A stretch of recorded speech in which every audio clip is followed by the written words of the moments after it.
keutamaan membaca surat-surat tertentu di dalam Al-Quran.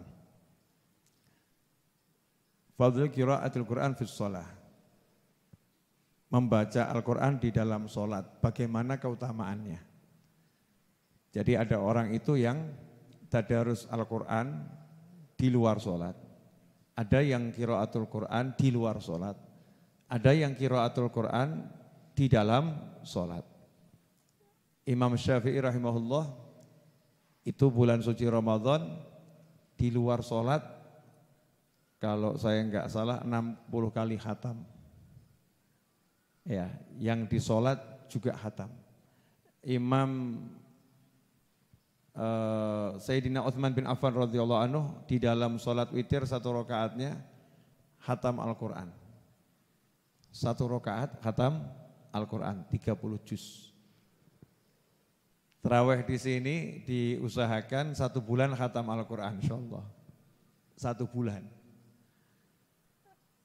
Sayyidina Utsman bin Affan 1 rakaat khatmul Quran. Dan para ulama memang berlomba-lomba untuk menghatamkan Al-Quran di dalam sholat dengan cara yang sesuai syariat, tajwidnya betul, bacaannya betul, yang enggak tergesa-gesa. Semuanya sesuai aturan. Lantas bagaimana keutamaannya orang yang membaca Al-Quran di dalam sholat? Dikatakan bahwasannya jika ada seorang dia itu bersiwak kemudian dia sholat, qamal malaku khalfahu, malaikat akan berada di belakangnya, fatasma' li qiraatih, malaikat akan berdiri jadi makmumnya, malaikat kemudian mendengarkan bacaannya, hatta yadhafahu ala fih, maka malaikat akan meletakkan mulutnya di mulut orang tersebut.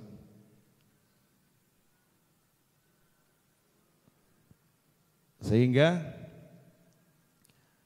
fama yakhruju min fih syai' minal Qur'an illa sara fi jawfil malak fatahharu afwahakum lil Qur'an. Tidaklah sesuatu itu keluar dari mulutnya yang berupa ayat-ayat Al-Quran kecuali sara fi jawfil malak, maka akan masuk ke dalam rongga tubuhnya malaikat. Jadi saking senangnya malaikat dengan ayat yang dibaca itu, sampai malaikat itu enggak rela ayat itu keluar. Ya, ayat itu keluar ke tempat lain, sama malaikat diterima pakai mulutnya itu. Dibuka siap diterima. Biar masuk ke dalam rongga tubuhnya para malaikat. Sehingga kalau kita sholat kemudian kita baca Al-Quran, nah kalau yang keluar saja dicari malaikat yang suci biar semakin suci, lantas bagaimana dengan mulut kita, bagaimana dengan tubuh kita kalau kita gunakan untuk membaca Al-Quran, maka akan menjadi suci dan akan menjadi bersih. Fatahhiru afwahakum lil Quran. Karena itu kita disuruh mensucikan tubuh kita, mulut kita, rongga badan kita, semuanya ini dengan membaca Al-Quran. Nah, ikhwani rahimakumullah, sayangnya kita ini kalau di hari-hari Ramadan ini gak punya wirid baca Al-Quran dalam sholat, ya kecuali kalau ikut sholat tarawih. Kalau enggak tarawih, ya udah, yang maksudnya dibaca khatam ya dari awal sampai akhir. Kalau enggak tarawih ya enggak pernah khatam Al-Quran dalam sholat. Coba diingat-ingat, kapan terakhir menghatamkan Al-Quran di dalam sholat seumur hidup? Beb enggak khatam, enggak hafal, ya enggak apa-apa enggak hafal, pakai mushaf. Pakai mushaf. Mungkin nanti kalau sudah semakin canggih kamunya, di depanmu cukup layar monitor, aplikasinya aplikasi mushaf, nanti pindah halamannya cukup kamu begini toh, sensor jarak jauh, pindah halamannya, ya, sehingga tidak banyak gerak. Sholat sambil baca, dikit. Sebetulnya bisa kita lakukan tiap hari dengan sholat malam kita, tahajud kita.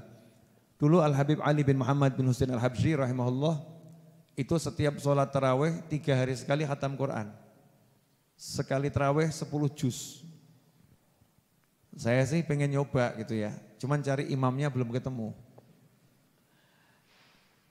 Imamnya belum ketemu, apalagi makmumnya. Saat ini coba disuruh ngimami 10 juz gitu. Siap. Ya juz pertama siap. Juz berikutnya tolong diganti imam yang lain. Ini satu orang ngimami 10 juz. Dan makmumnya juga kuat semua. Karena apa? Karena ya memang senang sama baca Al-Quran. Lah apakah membaca Al-Quran ini sudah menjadi kesenangan kita? Ngaji itu senang. Baca Al-Quran senang. Kalau kita senang baca Al-Quran dikatakan orang yang baca Al-Quran dalam sholat itu pahalanya lebih banyak daripada yang di luar sholat. Yang dalam sholat berdiri itu pahalanya lebih banyak dibanding yang dalam sholat duduk. Karena kalau sholat sunnah ya tidak wajib berdiri. Sholat sunnah kan boleh dengan duduk, cuman pahalanya diskon 50% dibanding yang berdiri. Tapi boleh duduk. Ya, misalnya kamu pengen kombinasi berdiri plus duduk, siapkan kursi sholat gitu, baca Al-Quran, capek duduk. Ya, nanti seger berdiri lagi ya, kombinasi. Sehingga nanti fadilahnya juga kombinasi. Pahalanya juga akan campur. Ada yang full, ada yang separuh. Tapi ngaji terus. Yang ngaji terus. Dan semua itu enggak akan bisa kalau enggak latihan. Kalau enggak dilatih enggak bisa. Dilatih. Mulai enggak usah ngitung juznya, enggak usah ngitung banyaknya, ngitung waktunya saja. Saya mau sholat 5 menit, tapi saya mau baca Al-Quran di dalam sholat. 5 menit. Sholat sunnah ya, mungkin malam sebelum tidur. Mau sholat hajat kayak, mau sholat lail ya, bukan sholat tahajud, sholat lail 2 rakaat 5 menit. Coba dicek mampunya berapa ayat. Hari berikutnya, enggak terasa itu nanti. 1 bulan tiba-tiba kita bacanya akan semakin lancar. Semakin 5 menit itu baru sebentar. Kita tambah 5 menit, 10 menit, tambah 5 menit. Lama-lama eman-eman mau berhenti. Ya Allah, ngapain saya berhenti? Lagi asyik ini. Sehingga kebet terus dibuka, enggak terasa. Tiba-tiba sekali sholat 2 juz. Ya, sekali sholat 3 juz. Lama-lama lapor ke Habib Novel, Bib, insya Allah saya siap ngimami 10 juz. Ya, insya Allah saya siap ngimami 10 juz. Kemudian saya akan jawab, alhamdulillah imamnya sudah dapat, makmumnya belum.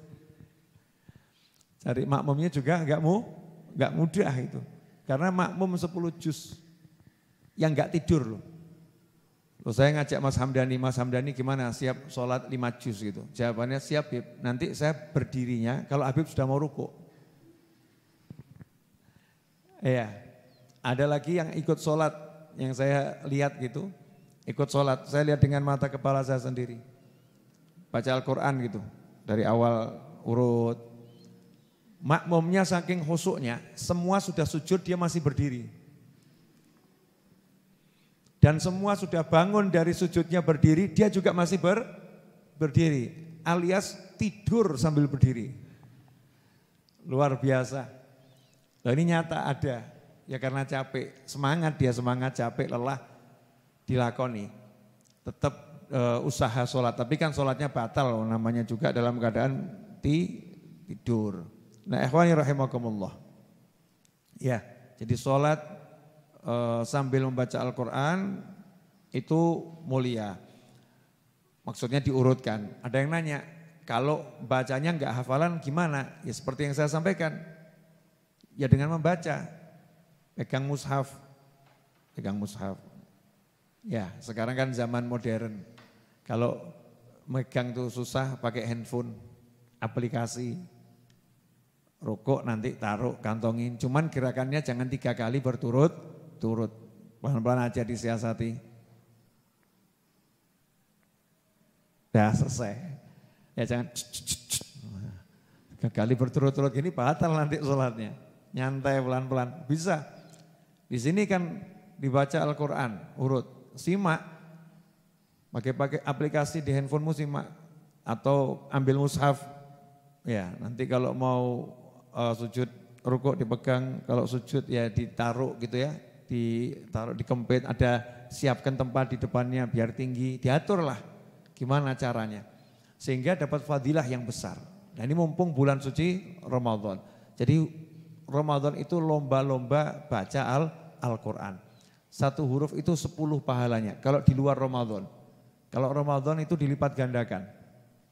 Di luar Ramadan satu huruf 10. Di dalam bulan Ramadan dilipat gandakan pahalanya oleh Allah Subhanahu wa taala. Ikhwani rahimakumullah. Insyaallah itu ini dilanjut Ustaz Iis. Ya.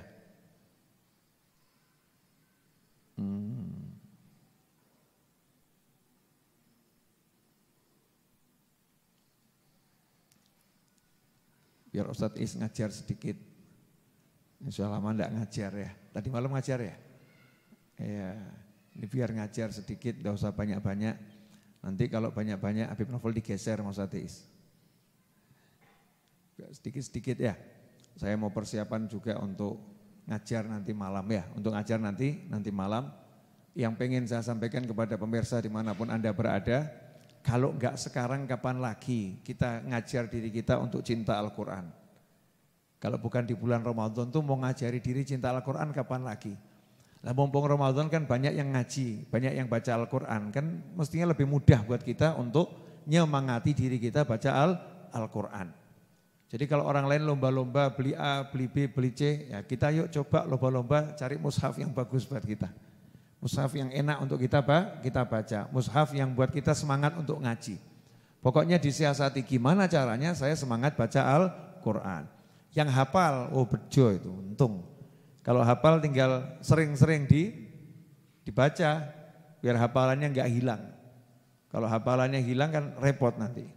Ya, dibaca terus dilatih, biar hafalannya terus ada dan menjadi manfaat untuk dirinya dan orang lain. Jazakumullah khairan. Wa'alafu minkum wa sallallahu ala sayyidina Muhammadin wa alihi wasallam walhamdulillahi rabbil alamin. Wassalamualaikum warahmatullahi wabarakatuh.